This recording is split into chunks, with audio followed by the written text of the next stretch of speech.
कुर्बानी दे करके, देश बदे कुर्बानी दे करके अपने देश का सम्मान बचाते हुए, देश का पानी बचाते हुए, देश का लाज बचाते हुए मौत को दुल्हन बना करके और अपनी मौत को ही अपनी ड्यूटी, अपनी असल जिंदगी समझ करके अपनी फर्ज को निभाते हुए जो फौजी शहीद होता है, उसी फौजी का नाम इतिहास में दर्ज होता है। कुछ लोग जइहन ड्यूटी करिहन, रिटायर हुईहन, घरे आके बैठ जइहन।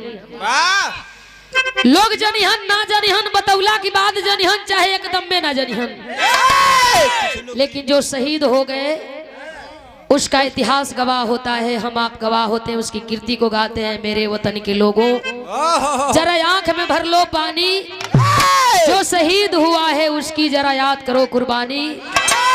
आने वाला 15 अगस्त का दिन और 26 जनवरी का दिन बड़ा महत्वपूर्ण होला। यह दुगो दिन बा जोना दिन के हम आप शहीद जवानन के याद करीला, वो जवानन के कुर्बानी के याद करीला। बकिया दिन तो हम अपनी कार्य में व्यस्त बानी, मस्त बानी। कयो हुनका पंचायत, कयो हुनका समझौता, कयो हुनका लूटे के बा, कयो हुनका चोरावे के बा। आई एक बार आप लोगों के सुनाई। अब मास्टर सगरी जिले के मालिक तो ही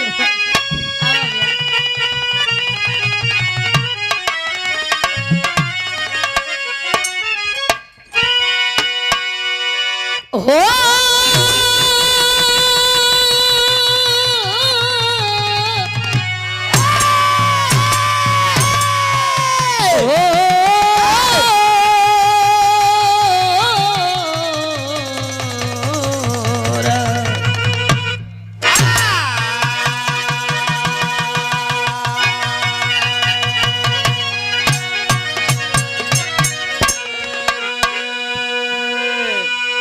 भूमिका से विरहा का शुरुआत होला।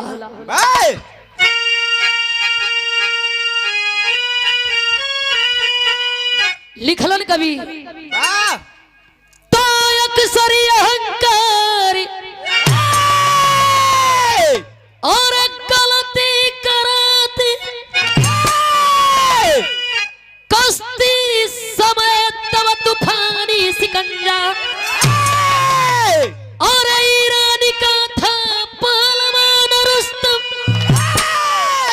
और पुलिस सब मिला करके पंजा लड़ते लड़ाते गया देसी टारडसी और चलता बहादुर जवानी के जोर से कहानी में सुंदर रही पीरी बाला, दिल में उतारा पैठा के नजर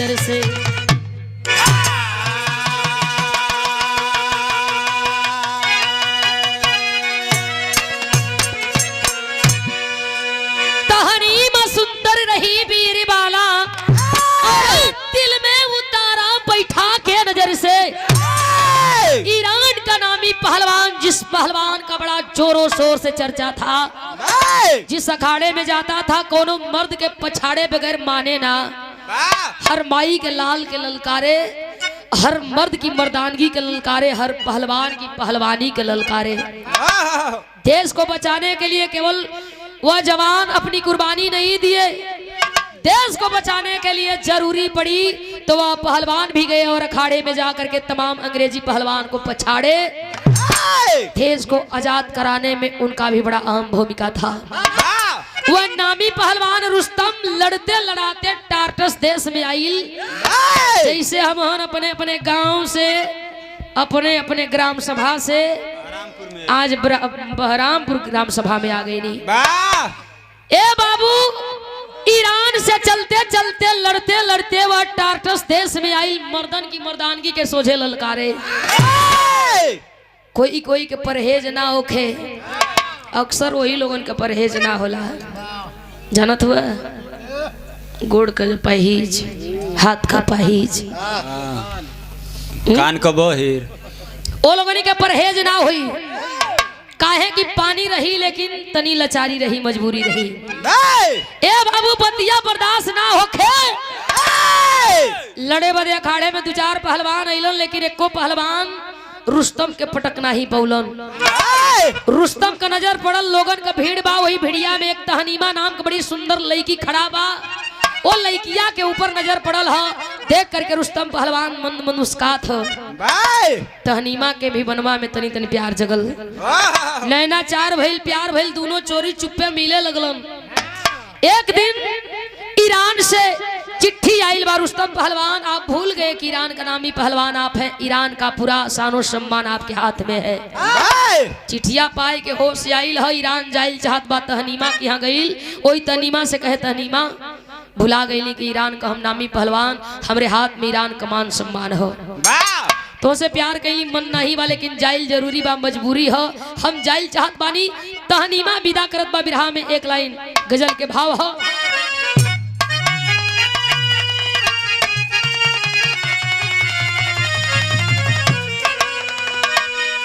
अरे काबे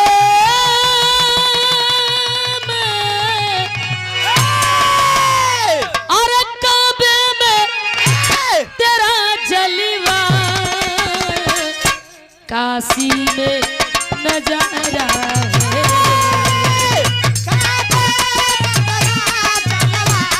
अरे काशी में नजारा है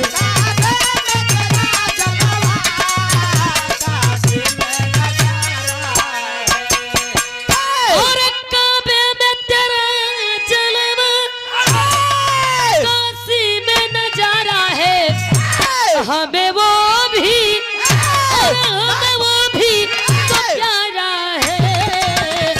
हमें ओ भी तो प्यारा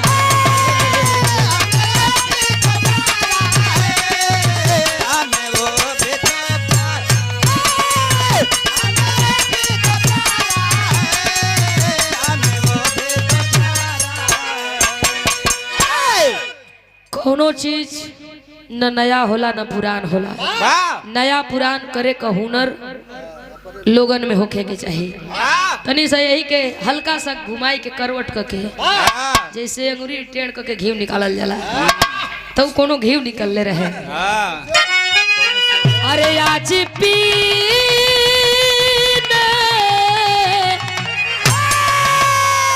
आज पीने की दावत है यारो चांदी परी बैठ करी हम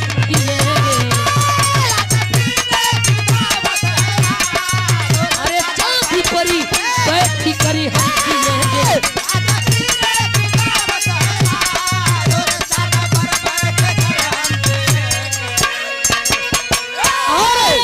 पीने की दावत है यारो शादी पर बैठी करी हम पिएंगे उसके जुल्फों के छाये में हंसी तेरे शौक से उम्र भरी हम जिएंगे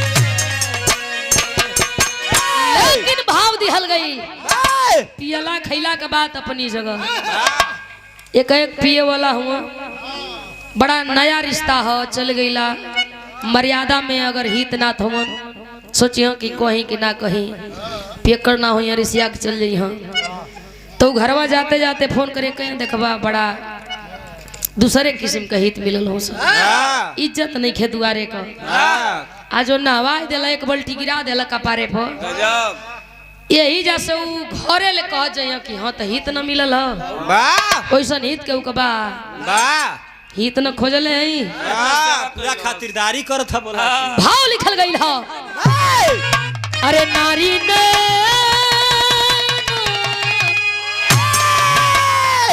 नारी नैनो की चंचलिका तारी रे बाकुरों को बेपानी किया है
खीर खत्म हो रहा है था भैया हमके भर्ती करावे पर जाई गुड्डू भैया चल गए आत्मा के शांति मिले तू रहा ए बाबू 4 लाइन जौहरी कवि लिखलन निक्के लोगन के भगवानों पूछलन हन महाराज निमने लोगन के भगवान पूछलन हिनके कहिया पूछियो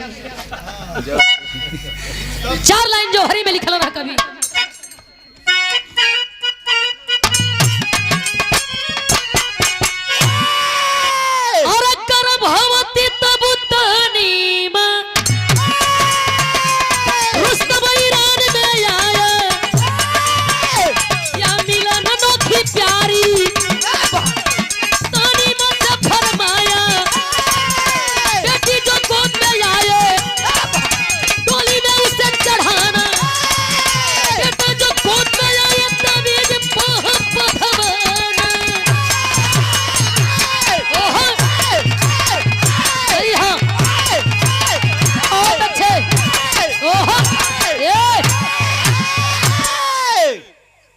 बेटा जो गोद में आए ताबीज बाह बंधवाना जाते जाते रुस्तम पहलवान तहनीमा से कहे ऐ तहनीमा बेटी पैदा हो जाई जवान के डोली में बैठा के विदा कर दिहा बेटा पैदा हो जाई तो ताबीज ओकरे दाहिने बाजू में बांध के ओके बता दिया कि हमार खून हमार बेटा हो ईरान रुस्तम पहलवान चली गईलन एहवर तहनीमा दिन गिनत बा अंगुरिया पर 1 महीना 2 महीना धीरे धीरे 9वां महीना पूरा भइल प्रसव पीड़ा सह करके तहनीमा एगो बेटा के जन्म दिले बिया बड़ी सुंदर बेटा तहनीमा गोदिया में लेके लइकवा के देखे निरेखे माथा के चुमत बा सपना सजावत बा सोचत बा कि बेटा जवान करब सयान करब बेटा के एक नामी पहलवान बनाई जवन बेटा हमरे टार्टस देश का मान सम्मान बचाई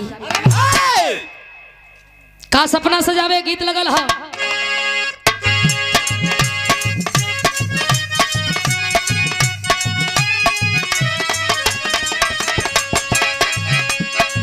कोनो रंगीन भौजाई रंगीन देवर से कहत रहल अरे ना पूछो कि मैं जाने कवनी खोट हो गई ना पूछो कि मैं जाने कवनी खोट हो गई ना पूछो कि मैं जाने कवनी खोट हो गई कैसन सियल सिरे कैसन सियल सिरे दरजिया बेला ना मुझे छोट हो गई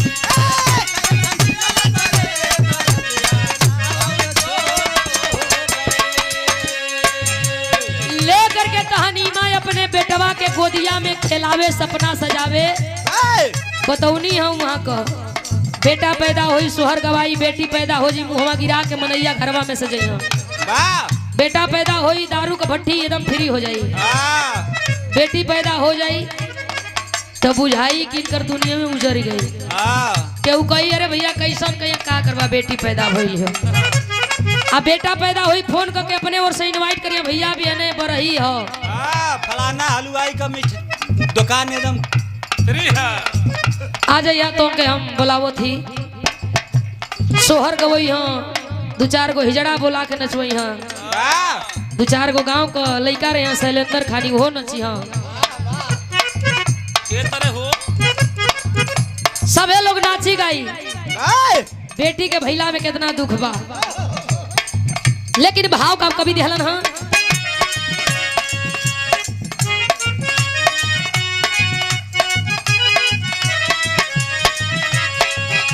इक्वालिटी केहू की बिना है जवन तोहरे में है एक बार में 2 गो पति दाबेला पूरा हारमोनियम बाजेटर लोगन के चैलेंज एक बार में केहू 2 गो पति ना दावत हुई कहो तहनीमा ना पूछो लागल बदरा बारिश भी तती काली हो गई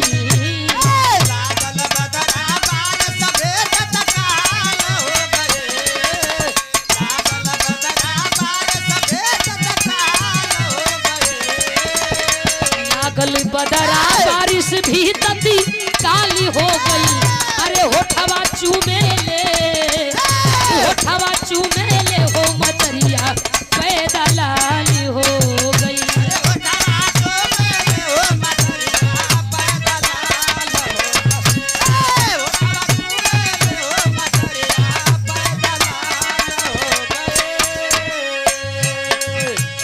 एगो जमाना रहे बेटी बेटा पैदा होके नाम रखा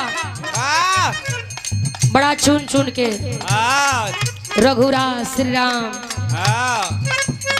राधे श्याम घनश्याम, शिवधर, शिवधर, शिव शंकर, शिव शंभु। बेटी पैदा हो जाए तो नाम रखा दुर्गा, दुर्गावती, शीतल, कौशल्या, कुसुम, सीता। एक घड़ी का नाम एकदम गूगल से मनाई मंगाओ थो। गूगल अपने बेटा का नामकरण करना चाहता हूँ, कोई नया नाम बता दे गूगल। तो गूगल पर खट खट खट खट लिखा था डम्पी, लिखा था कि डम्पी, पम्पी, पुछ पुछ, डुक डुक, मंकी। आई इनकर एगो जल्दी नाती पैदा हो गूगल से मंगलो तो नाती का नाम इनके नाती मंकी आ गई।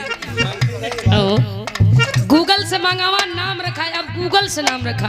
अपने मन ने ना बेटी आ बेटा पैदा कर अपने आ गूगल नामकरण करे। कहत हम कि कुछ लोग इसका कुछ कहला सिलेंडर के पता, लेकिन मतारी अपने बेटा का नाम कर रखले बिया। अरे बेटवा का नाम सोहरा रखली माई, बेटवा का नाम सोहरा रखली माई।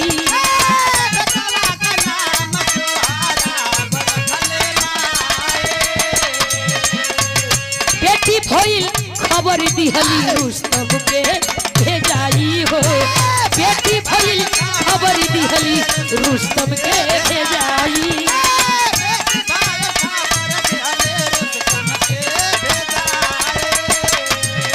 स्वार्थ के चलते ही है लंबी चाली हो गई।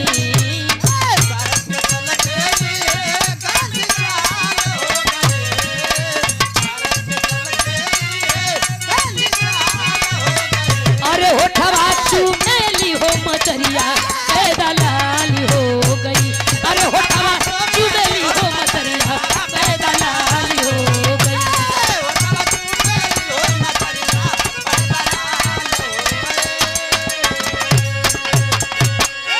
कहल जला ये बाबू बांस की जरी कबो बांसे उगेला। वीर का बेटा वीर बहादुर पहलवान सोहराब बना, टार्टस देश का नामी जोधा सेना में जबाज बना। उधर ईरानी सेना का रुस्तम नाहर हमराही था।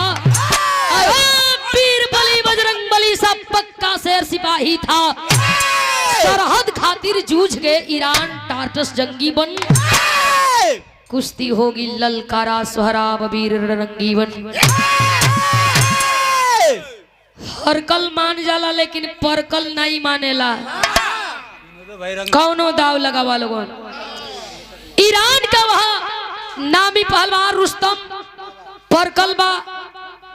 एक बार फिर चढ़ाई कैला टार्टस देश में आकर के ललकारे लगल, कोई है मर्द, कोई है माई का लाल जो हमको अखाड़े में पछाड़ेगा, जो हाथ मिलाएगा।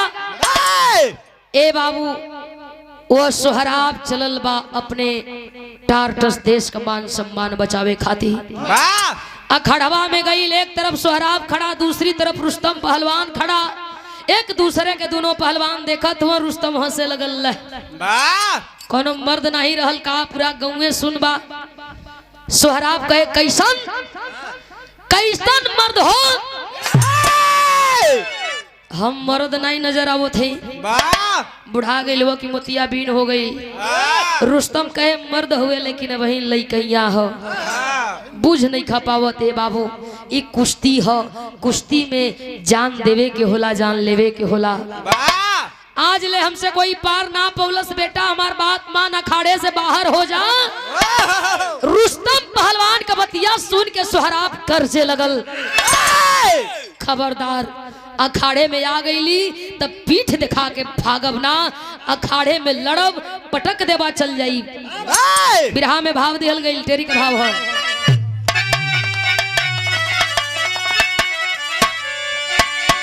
अरे जवानी खूनी खंजरी परी चढ़ी, अरे जवानी खूनी खंजरी परी चढ़ी, कुश्ती करी फैसला के करी कितना पानी, कुश्ती करी फैसला के कर कितना पानी, जवानी खूनी खंजर पर चढ़ी। आइल बानी तब पीठ दिखा के भागे न आइल है, मरे आइल है या मारे आइल है। या तब मारब या तब मरा जाइब, लेकिन कुश्ती छोड़ के ना जाइब। सोहराब मने सोचे कि हो कोनो वीर के खून, नया बा लइका बा, यही लिए इतना ही फार्म में बा। लेकिन बात नहीं ए बाबू, रुस्तम पहलवान कदम आगे बढ़ौला, रेफरी का सीटी बजल ह। एक दूसरे से दोनों पहलवान हाथ मिला लिहलन। जब दोनों पहलवान हाथ मिलौलन ह, कुश्ती जारी हो गई, दोनों पहलवान लड़े लगलन। का लड़े?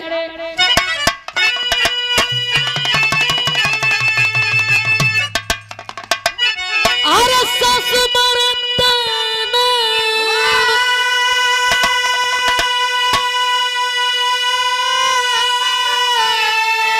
अरे नदिया मरुए तना, अरे तना इहो मरुए, अरे तनवा इहो मरुए, कहर मरी भैया के सारा, अरे तनवा इहो मरुए ना, हमारी भैया के सारा, अरे तनवा।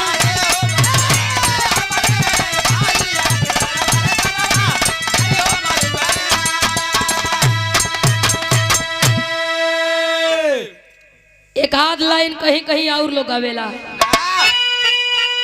और सासु मरत तनवा, और सासु मरत तनवा, तना दिया मरुए तनवा, रे तनवा इहो मरुए, त हमारी आगे का बेटा हना, हमारी पहले का छेटा हना, रे तनवा इहो मरुए, हमारी पहले का बेटा हना, रे तनवा।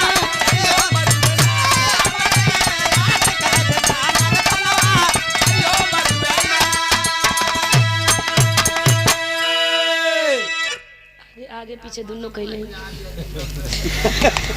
ए बाबू, भाव दिहल गइल बा। आज दोनों पहलवान लड़त हुआ अखड़वा में, लोग देखत हुआ। का देखत हुआ?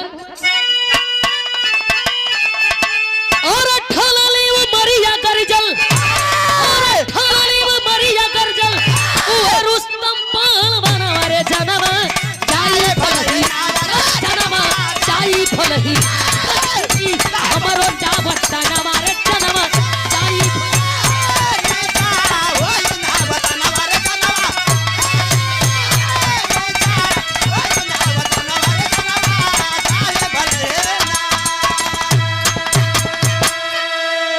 हल सोहराब नामी, वही रुस्तम के झुकाई, कर जल पर रुस्तम फलही, आइल बात बुढ़ाई।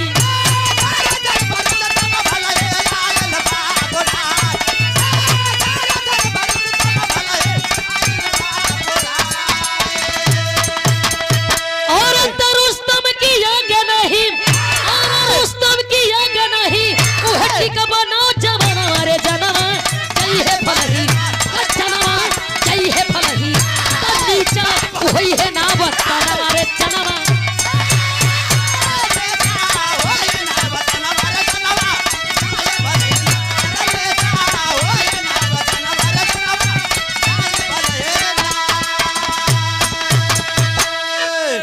नामी तो आखिर नामी होता है, ललकार करके रुस्तम पहलवान आगे कदम बढ़ौला। ए पहलवान, आज तक कोई हमें पछाड़ने वाला वीर पैदा नहीं हुआ, और तू है कि मेरे नाम से तुझे भय नहीं आता। ए बाबू, पकड़ाइल हथवा रुस्तम पहलवान का सोहराब अपनी ओर खींचे लगल। और जब सोहराब अपनी ओर खींचे लगल तो रुस्तम के शंका समाई। सोच गई ह कि इ देखे में लइका बड़ा सावधानी बरते के हुई, मौका पा जाई तई हमके बख्शी ना।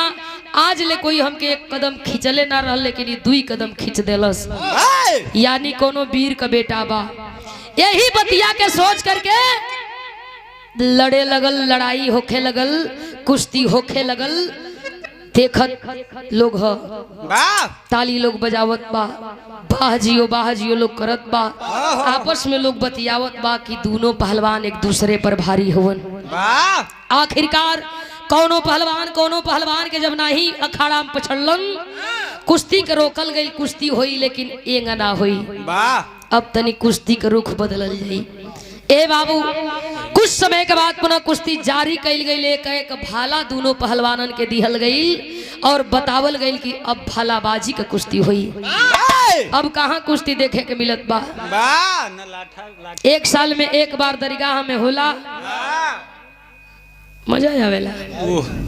वो सुना भाई, कुश्ती अब कहीं लोग करत नहीं खे, लड़वैयन का कमी हो गई। लड़वैया अब रही नहीं खा गई। अब लड़वैया तो खाली बस उनको वोट कटला में लागल हो, पेट पचकावला में। 4 बजे भोर में लड़वैया उठो या खाड़े में जाए, नहीं तो खेते में जाके खेते का काम करो।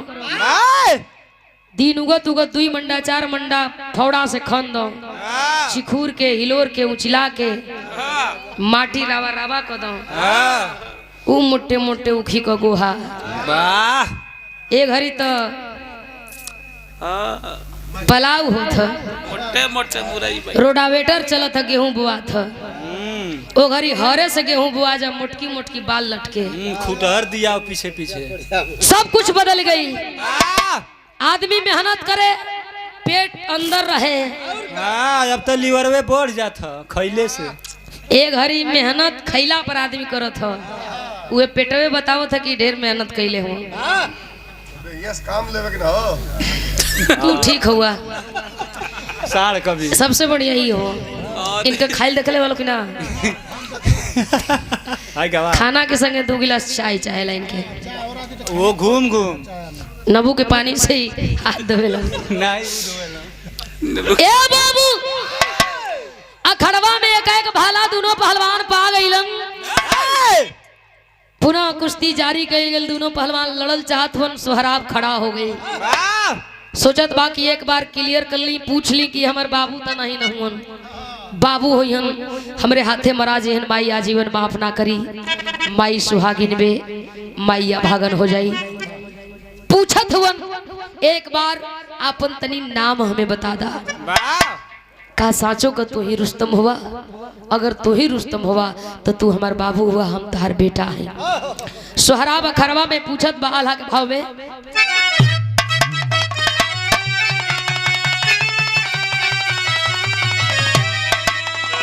अरे बोलल बेरुआ बुसोह, एक आधार कार्ड बनावे के मास्टर खवाना का नहीं 4-5 गो हो, 5 किलो के गेहूं राशन चाहिए। के जानत बा, आवा आवा आवा आवा। अरे बोलल बेरुआ बुसोह, रापुतवन छनवा बाबू,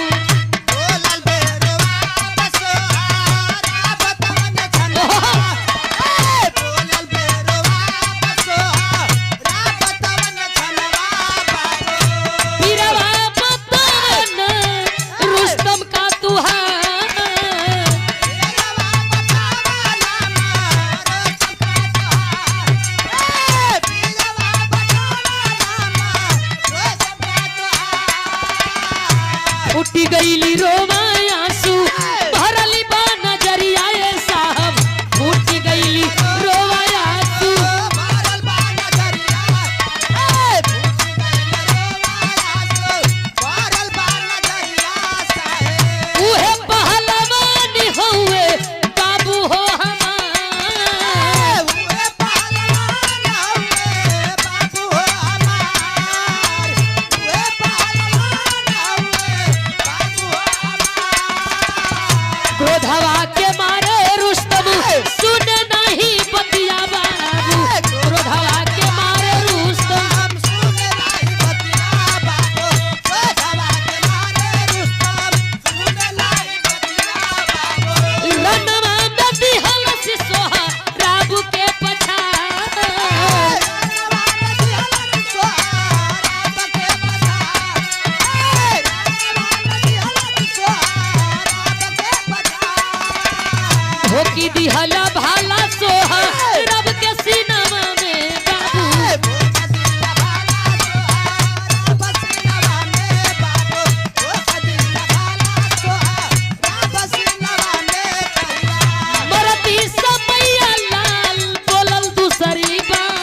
बबूला सोहराब का बतिया सुन करके भी अनसुना कर दिलस। सोचत बा कि न बियाह कैली न मेहरारू आयल तो फिर कैसन लइका या कैसन बाप। घमंड में वह आन्हर हो करके हाथ में भाला ले करके अखाड़े में मौके का तलाश करने लगा। मौका मिला, फायदा मौके का उठाना चाहता है। अखाड़े में राउंडिंग लिया, दाव को मारा, चारों खांचित सोहराब गिर गई अखाड़े में। हाथ से भाला छुटल, भलवा फेंका गई। दौड़ करके सीना पर सवार सोहराब के सीना में भाला का प्रहार रुस्तम करे लगल। एक बार, दुई बार, तीन चार बार लगातार जब भाले का प्रहार किया, दौड़ करके लोग अइलन और रुस्तम के पकड़ करके अखाड़े से बाहर करत हुन। लोग डांटे लगलन, अरे रुस्तम पहलवान, अब हिन पहलवान तैयार नहीं रहल, यहाँ तो धोखा का मार हो गई।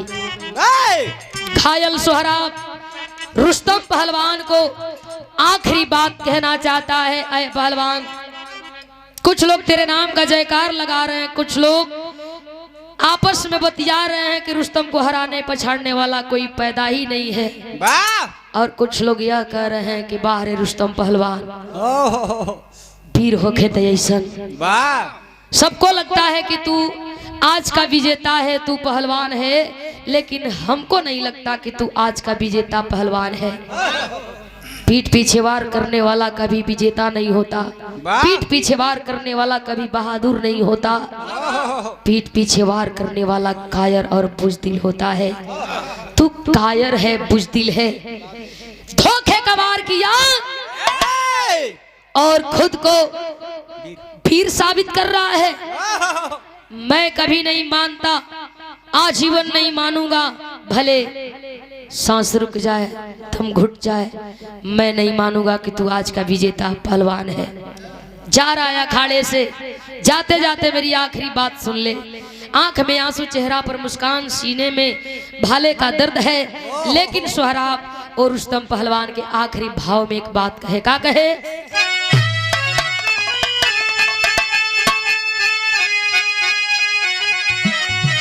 अरे सुनी लो बेईमान, जनी बघारा सनवा, तो रुस्तम बाबूजी हमार तो हर मरी है जनवा।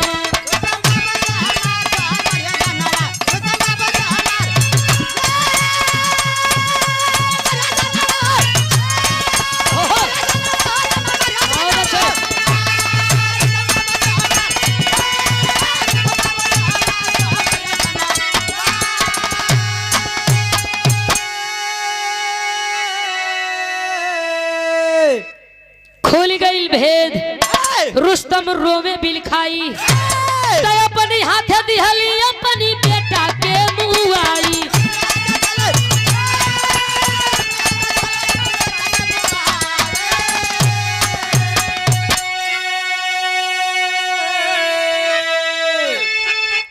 रो करके आंख में आंसू ले करके सोहराब पहलवान रुस्तम पहलवान के डांटते हुए कहा, जा रहे हो जाओ, कहीं भी रहना, याद रखना, बाबू से बच के रहना, जेकर खून बानी, जेकर हम निशानी बानी, नाम राशि बाबू रुस्तम पहलवान, जान जइहन जहिया जियल हराम हो जाई। नहीं माना रुस्तम पहलवान, पुनः आइल, बैठ गई, हंसे लगल। राक्षस के भात हंसत बा, हर मरने वाला नाप सना बकता है तो भी मरने वाला है। बार बार बोल रहा है रुस्तम, रुस्तम है कौन? चल, बाप का नाम रुस्तम है, माँ का नाम बता, वह माँ कौन है जो तेरे जैसे बेटा को जन्मी है? रुस्तम पहलवान का बात सुन करके सोहराब डांटने लगा, कहा, खबरदार, तेरे जैसे गद्दार को मैं अपनी माँ का नाम बताना उचित नहीं समझता, लेकिन फिर भी बताता हूँ, मैं उस वीरांगना का बेटा हूँ जिसका नाम तहनीमा बताया जाता है। टार्टस देश का रहने वाला सोहराब हूँ, माँ का नाम तहनीमा, बाप का नाम रुस्तम। ध्यान गई ले दाहिने बाजू पर ताबीज बदल बा, करिया कपड़ा में तोड़ करके करिया कपड़ा से ताबीज के बाहर के लतामा का ताबीज लिखल बा। रुस्तम पहलवान बिन बताए सारी बात का पर्दाफाश हो गया। सोचने लगा, यह ताबीज अगर मैं दिया था तो तहनीमा को दिया था, और यह ताबीज अगर इस लड़के के दाहिने बाजू में है तो कहीं ना कहीं ये मेरे प्यार का निशानी, मेरा बेटा है। पूछने लगा, वही तहनीमा जिसको यह ताबीज दिया था, चिट्ठी लिखी थी, चिट्ठिया में तो लिखले रहल बेटी भई सोहराब का पता नहीं माँ ने झूठ क्यों बोला, लेकिन मैं उसी माँ का बेटा हूँ। आखिरकार उठा के गोदिया में लेके जाइल जात हूँ, रुस्तम बेटा का इलाज कराई, बेटा बच जाए, लेकिन बड़ा लेट हो गई बा। कुछ दूर गईलन है जवान बेटा, बाप के गोद में आखिरी सांस और आखिरी दम तोड़ते हुए कहा माँ से एक बार मिल लेना, मैं इसीलिए आया था। ओ बेटा बाप के गोद में दम को तोड़ते हुए माँ को, बाप को और टाटस देश के लोगों को अलविदा कह चला। बेटा को दफन करके वह रुस्तम पहलवान चलल हुन तहनीमा से मिले, तहनीमा के सामने खड़ा भेलन। तहनीमा सोचत भेजे साहब से सगरी बतिया पहले ही कह दे, ए साहब बेटी भइल है, बढ़िया घर बर मिल गई, बियाह कैली, डोली में बैठा के बेटी के विदा कर देली। रुस्तम रोवे लगला, बाहर तहनीमा उस दिन भी झूठी थी और आज भी झूठी है। पता है बेटी नहीं बल्कि बेटा हुआ था। तहनीमा कहे ना साहब, डांटने लगा रुस्तम पहलवा, कहा खबरदार, एक झूठ की वजह से तेरा बेटा इस दुनिया को छोड़कर चला गया और मेरा घमंड बेटा को ही खत्म कर डाला। तहनीमा पूछे कैसन साहब? रुस्तम रोने लगा, रो करके सारी सच्चाई को बताया। तहनीमा सोचे चिट्ठिया में लिखती बेटा भइल बा, भले रुस्तम लेके चल जैतन, बेटा कहीं रहत, जिंदा रहत, जीवित रहत, झूठ ना बोले के चाहत रहल। और रुस्तम सोचे लड़े से पहले एक बार बेटा के बात सुनती तो बेटा आज हमारे सामने रहत। ए बाबू कहल जाला पछताए क्या होते जब चिड़िया चुग गई खेत, बिना विचारे जो करे सो पाछे पछताए। तो हर कार्य पर एक बार जरूर आदमी के विचार करे के चाहिए। एक तरफ पश्चाताप के आग में तहनीमा जले और दूसरी तरफ रुस्तम पहलवान पश्चाताप के आग में जलते हुए रात दिन को दोनों व्यतीत करने लगे। आखिरी भाव लिखा गया, खुल गई भेद रुस्तम रोवे बिल खाई, अपनी हाथ दियली अपनी लाल के मुआई।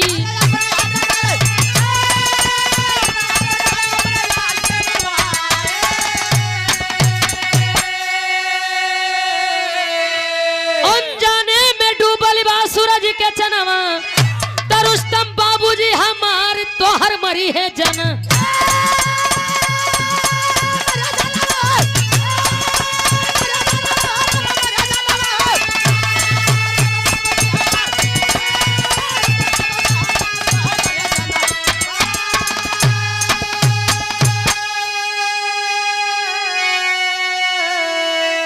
गुरु बिहारी, गुरु गणेश, गुरु रामलाल मुरबा का स्वर्ग बसे चंद्रिका कवि, अरे बच्चन का विजय पताका।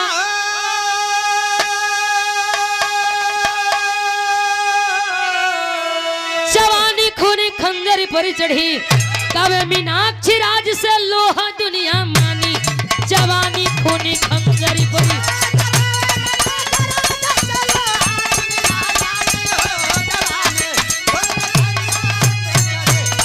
मोरी देश की धरती सोना उगले उगले हीरा के मोती, मोरी